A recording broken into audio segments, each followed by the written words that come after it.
Bonsoir à tous, merci d'être avec nous sur Monaco Info. Voici les titres que nous vous proposons ce dimanche 3 novembre. Nous ouvrirons ce journal en musique avec un récital, celui de la grande violoniste allemande Julia Fischer, accompagnée au piano par le Canadien Jan Lisiecki. Ils étaient tous les deux les invités de l'Orchestre Philharmonique de Monte-Carlo hier.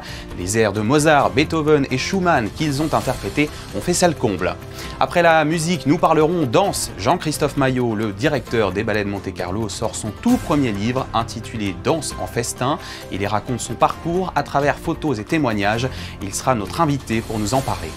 Et dans ce journal également, nous reviendrons sur quelques événements marquants de cette semaine, avec d'abord la 34e conférence internationale de la Croix-Rouge qui s'est tenue à Genève, en Suisse.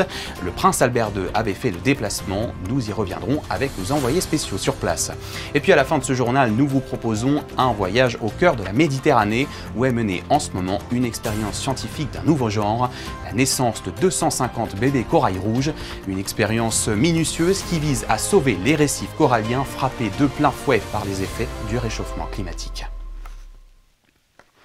De la musique, pour commencer ce journal, l'Orchestre Philharmonique de Monte-Carlo recevait hier la prodigieuse violoniste allemande Julia Fischer. Elle a mené un récital mêlant les airs de Mozart à ceux de Beethoven et Schumann, accompagnée par le pianiste canadien Jan Lisiecki. Un moment suspendu dans le temps qui a fait salle comble à l'Opéra de Monte-Carlo. Le récit de José Sacré sur des images d'Arnaud Imbert. Avec pour partenaire le pianiste canadien Jan Lisiecki, Julia Fischer, l'une des plus grandes violonistes d'aujourd'hui, était en récital à la salle Garnier samedi 2 novembre. Julia Fischer est une musicienne polyvalente, également réputée comme pianiste concertiste, chambriste et professeure de musique. Julia, on a l'impression que vous ne vivez que pour la musique. J'ai ma famille, j'ai deux enfants et bien sûr la musique c'est très important pour moi et j'aime bien enseigner. Le professeur à Munich, c'est très important pour moi, mes étudiants. Mais bien sûr, la musique est très important, mais ce n'est pas tout dans ma vie.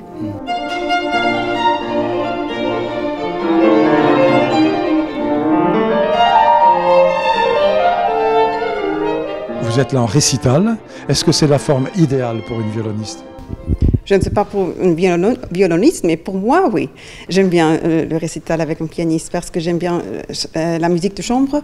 C'est très important pour moi. Je dois dire que aussi le quatuor, c'est très j'aime bien jouer avec les autres gens sur la scène.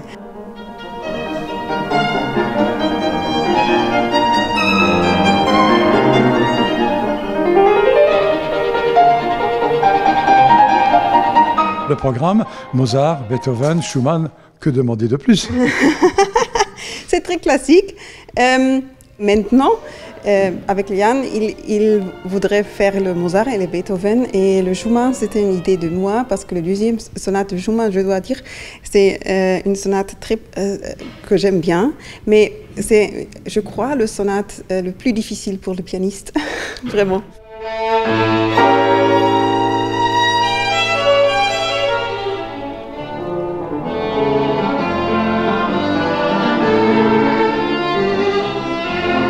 Vous, le piano, c'est fini. Hein? Je crois que c'est fini, oui. Vive le violon. Vive le violon. Et avec le professeur maintenant et le quatuor, j'ai beaucoup de faire, oui. Oui.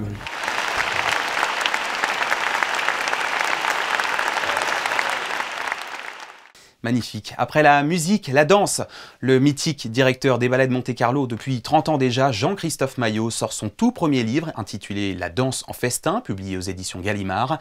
Il y raconte son parcours, illustré par de nombreuses photos et le témoignage de ses plus proches collaborateurs. Une véritable immersion dans l'univers magique des ballets qu'il nous a partagé ici même il y a quelques jours. Voyez cette interview réalisée par Émilie Rousseau. Bonsoir Jean-Christophe Maillot. Bonsoir. Merci d'être notre invité ce soir pour nous parler de votre premier ouvrage. Qu'est-ce qui vous a motivé tout d'abord à vous confier dans un livre ? Tout d'abord, c'est parce que Gallimard nous a fait signe en nous disant qu'ils auraient souhaité faire un ouvrage à l'occasion des 30 années présentes à Monaco. Et ils m'ont demandé si on serait d'accord. Et bien entendu, on a réfléchi et on s'est dit que c'était peut-être le moment de faire pas un bilan, mais une forme de d'état des lieux de ce qu'on a pu mettre en place depuis plus de 30 ans à Monte-Carlo, dans cet endroit incroyable. Et en y réfléchissant, on s'est dit que c'était important peut-être aussi de faire un ouvrage qui montre à quel point cette compagnie est particulière, à quel point elle est bien sûr autour de mon travail, mais mon travail n'existant qu'au travers de celui des autres, de tous ceux qu'on a pu inviter ici, de tout ce foisonnement permanent qu'il y a eu entre les plasticiens, les compositeurs, la musique, la danse, une forme de théâtre. Et c'est une signature qu'il était, je pense, important de mettre en avant. Ouais, c'est un ouvrage réalisé avec beaucoup de sensibilité et de générosité à la fois. Bah, en tout cas, ce que je voulais qu'il ressorte, c'était quelle est la réalité de cette compagnie. On parle souvent d'une forme de famille ici, et c'est vrai qu'il y a peut-être cette qualité particulière aussi propre à Monaco, de par la petitesse du pays, le fait que les gens soient si proches. Je trouve qu'il est toujours important quand on dirige une structure, non pas de penser à ce qu'on aimerait faire, mais de penser à ce qu'il est important de faire en fonction du lieu où on se trouve. Et Monaco a cette force extraordinaire de réunir quand même énormément d'individus très différents, variés, venant d'un peu partout, ayant vu beaucoup de choses. Et je voulais que ce livre montre ça. J'aime beaucoup cette phrase de la princesse Caroline qui dit donner du plaisir sans chercher à plaire. Ça a été vraiment une mission, et je pense que cet ouvrage permettra aux gens de réaliser tout ce qui s'est accompli depuis 30 ans et qui est assez phénoménal, je dois dire, au niveau du volume, de l'importance des gens, de la générosité avec lesquels on a pu partager cette chance extraordinaire qu'on a d'être ici et d'avoir ces ballets de Monte-Carlo. D'où ce titre, La danse en festin? Oui, parce que cette notion de festin, c'est pour moi essentiel, c'est cette notion de partage. Le festin, c'est ce moment où on partage avec des amis la nourriture. Alors nous, c'est la nourriture chorégraphique, c'est la nourriture spirituelle. Comment les gens se partagent cette chose si importante qu'est le spectacle. Le spectacle n'est rien sans un public. Et il y a toujours cette relation d'échange, et c'est quelque chose que je privilégie beaucoup. J'ai énormément de respect pour le public, et l'art chorégraphique n'est pas un art solitaire. On n'est ni un peintre ni un écrivain. On n'existe que lorsqu'on rencontre le public. Donc c'est très important de montrer aussi que cet outil qu'est le ballet de Monte-Carlo avait cette capacité à prendre tout ça en compte. Et comme vous l'avez dit, au fil des pages, le lecteur est invité dans l'univers des ballets, hein. Oui, parce qu'il y a beaucoup de témoignages. D'abord, c'est un ouvrage très particulier parce que souvent, ce genre d'ouvrage est soit écrit par un journaliste et là, non, ce ne sont que des artistes, ce ne sont que des écrivains, des chorégraphes qui sont passés ici, des compositeurs, des chefs d'orchestre, des danseurs, les gens qui se sont reconvertis au sein de la compagnie. Il y a vraiment toute cette notion si propre au ballet de Monte-Carlo, encore une fois, que j'aime mettre en avant. C'est vraiment je pense, un ouvrage ludique. C'est un ouvrage qu'on a voulu facile à manipuler, qu'on peut ouvrir à n'importe quelle page. On n'est jamais dans une situation où on est en retard de quelque chose. On peut le lire un peu comme un magazine, même si on a à l'intérieur aussi beaucoup de choses vraiment passionnantes de la part des témoignages, de la part de plein d'artistes qui ont travaillé avec nous et qui nous livrent des choses très subtiles, des clés sur aussi qu'est-ce qu'est ce travail. Qu'est-ce que c'est que d'être danseur, qu'est-ce que c'est que d'être chorégraphe, qu'est-ce que ça veut dire d'essayer de transmettre aux autres ces émotions qu'on essaye de faire passer si souvent. Il y a même votre ami proche, l'auteur Jean-Marie Laclaftine, qui vous décrit comme un petit poussé. Est-ce que cela vous correspond ? Oui, j'aime bien, parce que j'aime bien cette relation à l'enfance, parce que malgré mon âge, j'espère ne pas avoir trop grandi.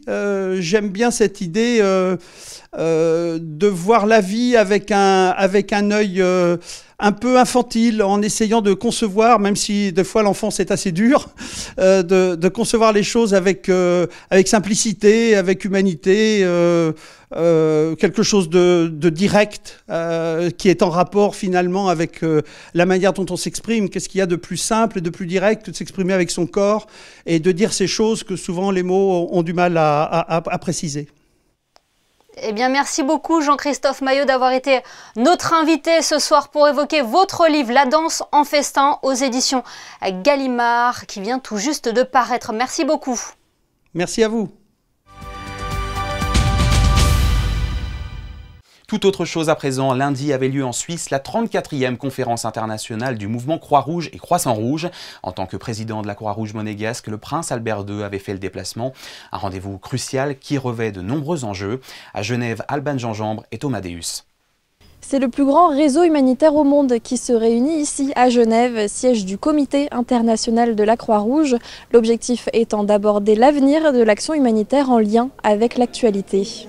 This conference is a bit unique because it's the only place in the world where governments and humanitarians are sitting together. And this conference is a neutral, apolitical space where really we want to have humanity first, the needs of the people first, and put politics aside. We want to have a consensus among participants, which means being states, so all the states who signed the Geneva Convention and the Red Cross and Crescent National Society, because what is very important is the implementation the day after. Because these resolutions are not just nice documents that will sit in Geneva, but really we want to make these documents a difference between life and death for many people around the world.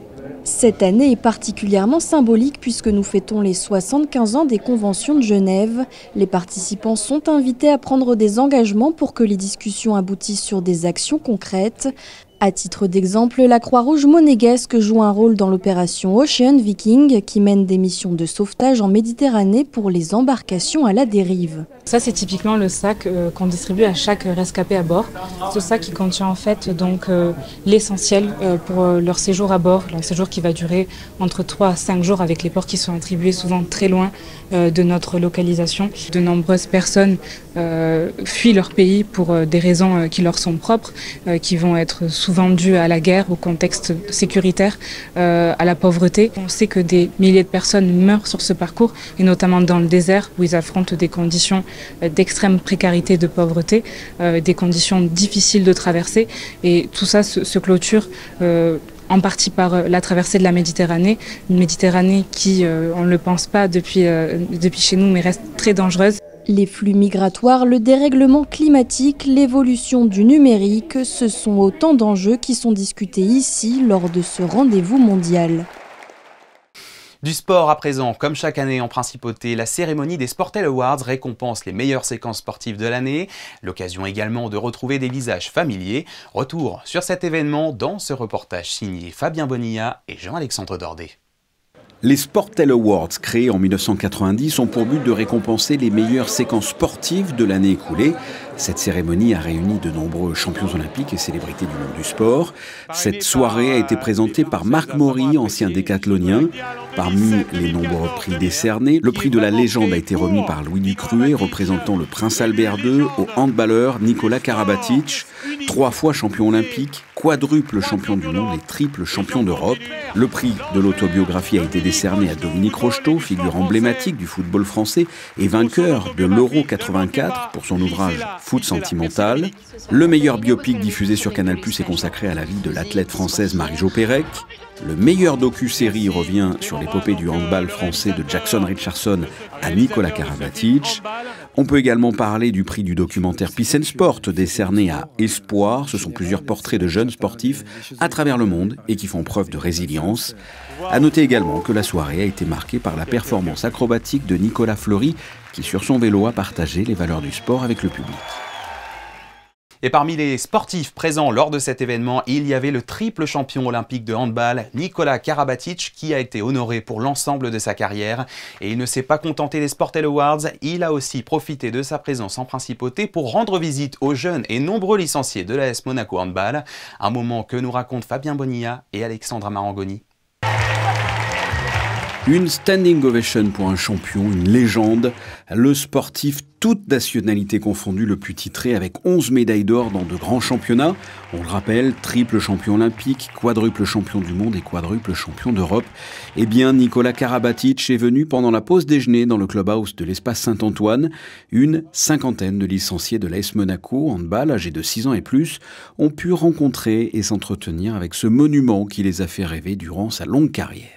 Je suis impressionnée par lui et ces tournois, je l'ai déjà vu à la télé, c'était très chouette. Ça me représente un très grand espoir de voir un champion comme lui et ça me restera gravé dans la tête jusqu'à la fin de mes jours. C'est vraiment un monstre aujourd'hui, non seulement dans le handball, mais il représente beaucoup pour les jeunes. Et puis pour le sport, c'est une valeur incroyable, une valeur dans la transmission, je voulais dire. La transmission, une notion justement très importante pour Nikola Karabatic. Ça éveille en moi quelque chose de positif et de partager des moments avec des jeunes et des moins jeunes aussi qui m'écoutent et que je peux toucher. Je trouve ça génial, c'est un pouvoir qui est incroyable d'avoir cette écoute-là et puis de voir que ce que je raconte, si je dis pas de bêtises, ça peut inspirer, ça peut faire naître des vocations. C'est que moi, quand j'étais petit, de voir des grands sportifs qui m'ont inspiré, ça m'a toujours poussé à me surpasser, à croire en mon rêve. Donc de pouvoir faire cette transmission-là, maintenant que je suis de l'autre côté, ça me tient à cœur. Lors de cette venue, l'AS Monaco Handball lui a offert un maillot du club. Nikola Karabatic a de son côté offert un livre qu'il a écrit avec son frère, Notre histoire d'amour avec le handball. Une visite qui s'est terminée par une séance de dédicaces et de selfies avec ce qui est devenu au fil des années une véritable légende vivante. On poursuit ce journal avec du cinéma cette fois. À l'agenda, notez qu'aura lieu ce mardi 5 novembre la projection spéciale du film Les Rendez-vous d'Anna, réalisé par la cinéaste belge Chantal Akerman, décédée en 2015. Il sera programmé par l'Institut audiovisuel de Monaco à 19h au Théâtre des Variétés. Pour en savoir plus, je vous propose d'écouter cet entretien réalisé avec son directeur Vincent Vatrican et notre journaliste Fabien Bonilla. Vincent Vatrican, bonsoir. Bonsoir Fabien. Aujourd'hui, on parle d'un film franco-belge de 1978 de Chantal Akerman, Les Rendez-vous d'Anna. Qu'est-ce que ce film ? C'est un film d'une cinéaste qui s'est vue consacrer il y a quelques mois comme étant sans doute la plus grande cinéaste du monde, puisque Jeanne Dielman, 1080 quai du Commerce à Bruxelles, qui est un titre de film, est passé devant Vertigo d'Hitchcock parmi le vote des critiques de cinéma, ce qui est pas rien. Tout pays confondu, donc c'est pas rien. C'est un film qu'elle a tourné peu de temps après, en 1978. En Allemagne de l'Ouest, c'est ça ?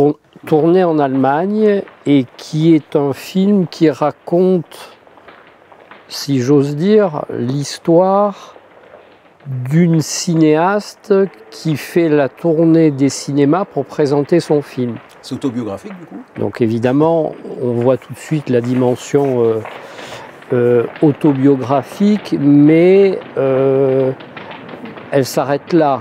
Son idée, à ce moment-là de son parcours, et peut-être à ce moment-là du cinéma en général, son souci de travailler vraiment en marge des formes narratives traditionnelles. J'ai lu dans le résumé que c'était un film émouvant. En quoi ce film est émouvant ? Le spectateur arrive à y trouver sa place et à projeter, j'allais dire, ses propres sentiments dans le vécu de ces personnages dont on sent qu'il y a tout un passé qui les accompagne et qui petit à petit remonte à la surface. à la surface. J'aime beaucoup ce mot de Marguerite Duras qui disait la noblesse de la banalité. Voilà. Et de ce point de vue-là, Chantal Akerman est de mon point de vue une des cinéastes majeures dans l'histoire du cinéma, dont il faut dire que l'œuvre vient d'être entièrement restaurée par la Cinémathèque royale de Belgique. Donc tous ces films vont faire l'objet d'une ressortie, puis par l'édition d'un coffret Blu-ray. Donc les amateurs de Chantal pourront avoir leur filmothèque Blu-ray complète. Bien, allons voir les rendez-vous d'Anna. Alors merci Vincent. Merci Fabien. Et souvent le soir je me retrouve seule dans une chambre d'hôtel. Alors parfois j'ai des aventures. Mais c'est toujours triste. Et bref, un peu bête.